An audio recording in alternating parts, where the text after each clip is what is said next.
อันนี้เพิ่งกระแถมให้พี่น้องซื้อขาหมูแถมใส่ตันบอมโอ้ขอบคุณหลายๆเคียงเนื้อหมูอยู่ตลาดพยัคฆ์น่ะ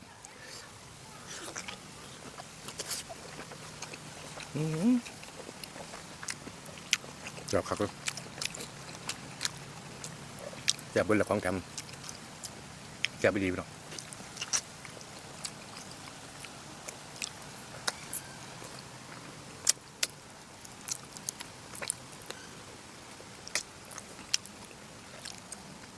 พวงหนึ่ง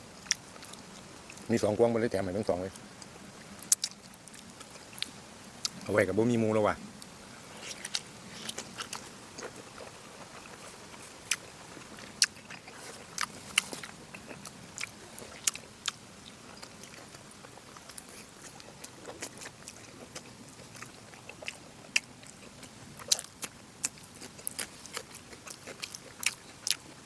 ก็เลยว่ามูบ่มีมูมีบ่กันเหมือนแล้วจ้าเป็นว่า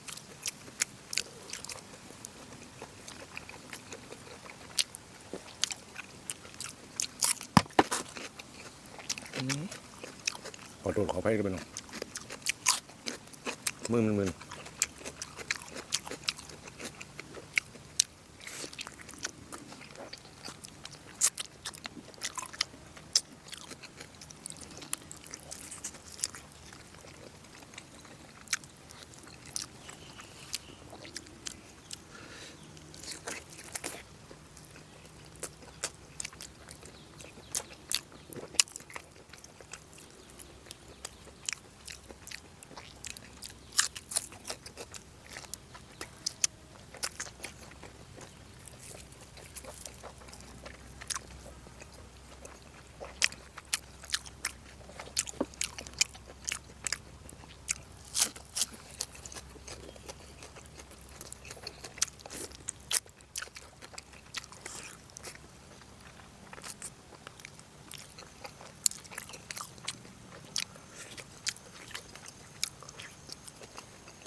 เสียงแมงตื่นมาหรอกันแมงว่างสิบ่มีเสียง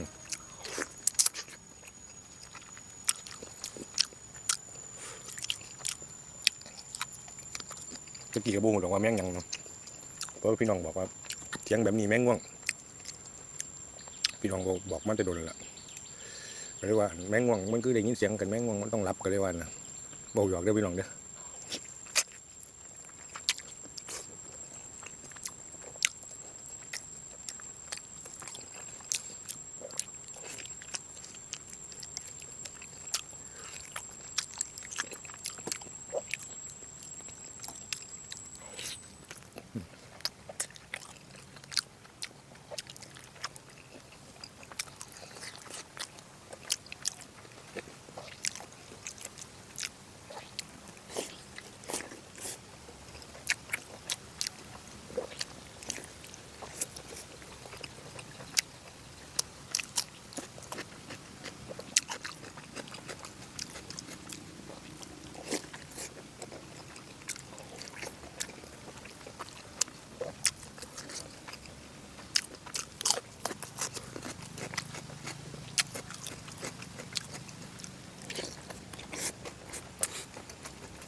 เวกำลังดีขากิ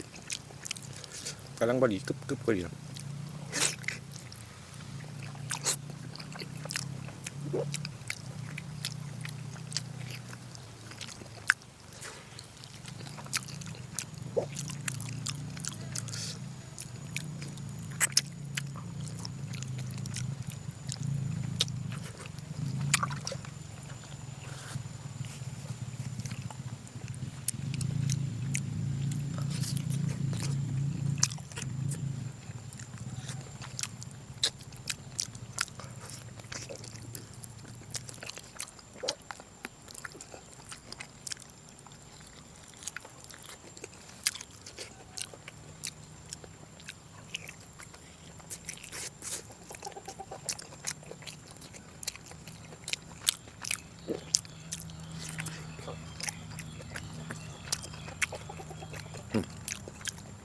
มีเอาไก่ปลาได้ไหม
ลมมาพัดกับบุ้งมาพัด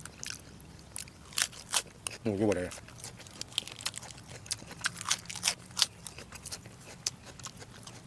ลมพัดอีกมันยังไง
มองนี่สิ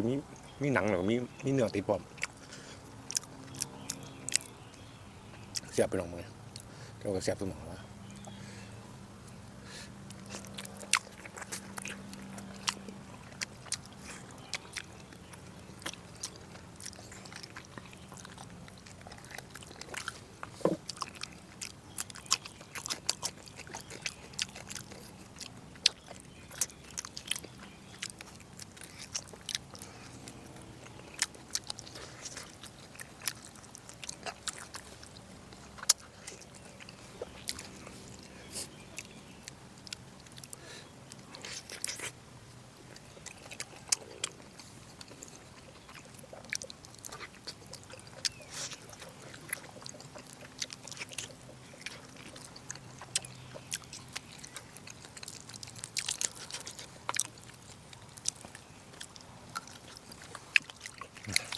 อ้อาจจะนั่นไงจังไงรู้พี่น้องนะ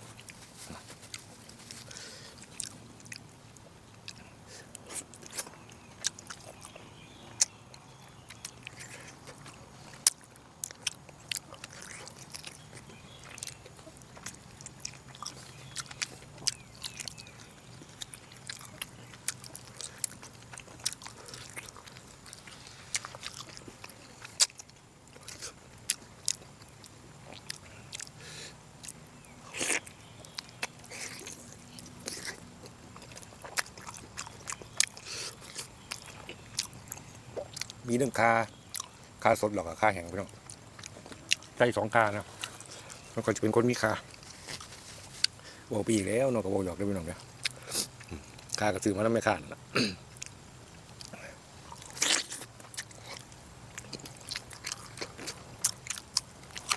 คาเหลือง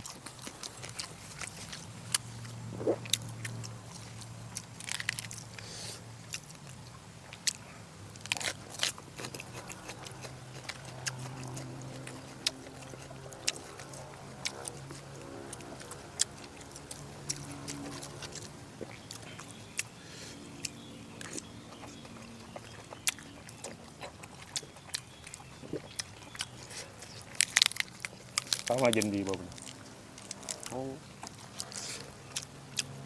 เย็นสบายดีไหมเนาะ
ซื้อมาต้มไปก่อนนะเรียกว่า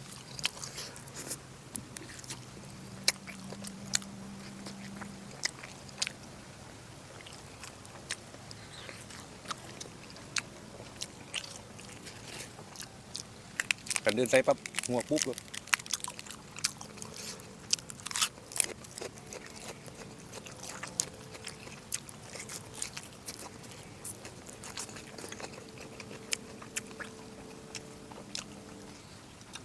ตัวตำใส่กระปูอีกแซ่บตัว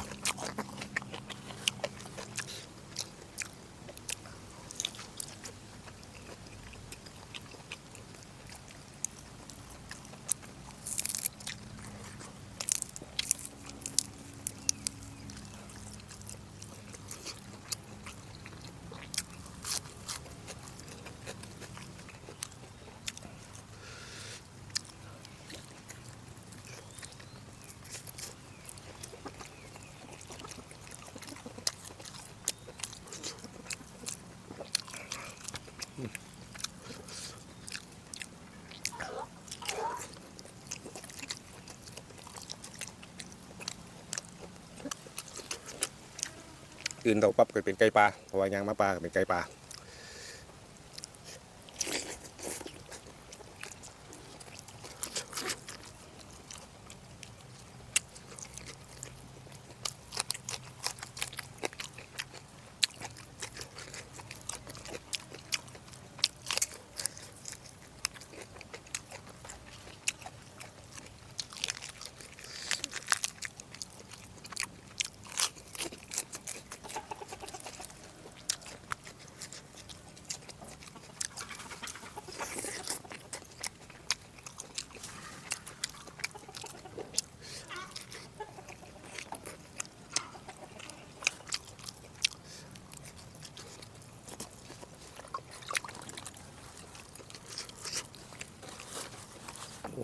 น้ำนัวพอดีเลย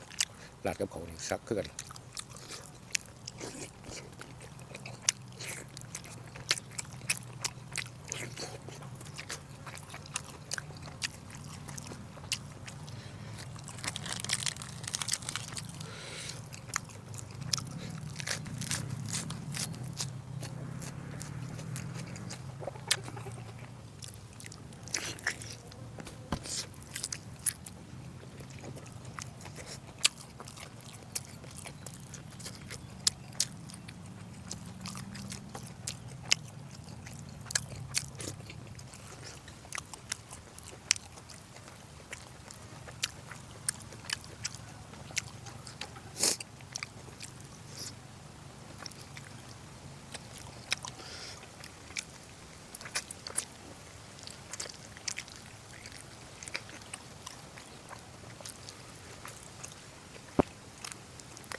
เพราะตอนนี้ต้องห่อนป้อน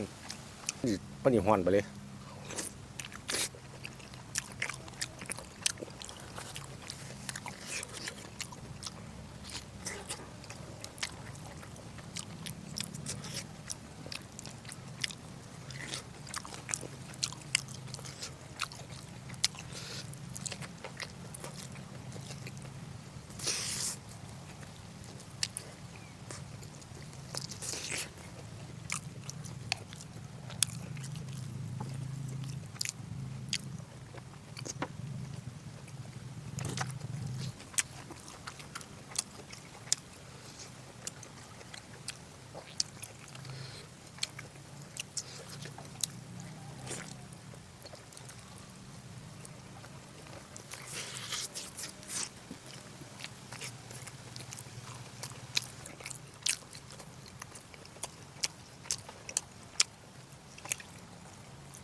บางงามเนี่ยกับยางมาใส่ดูดิบัด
ลมแบบบางๆเบาๆมากนะบอกแห้งครับ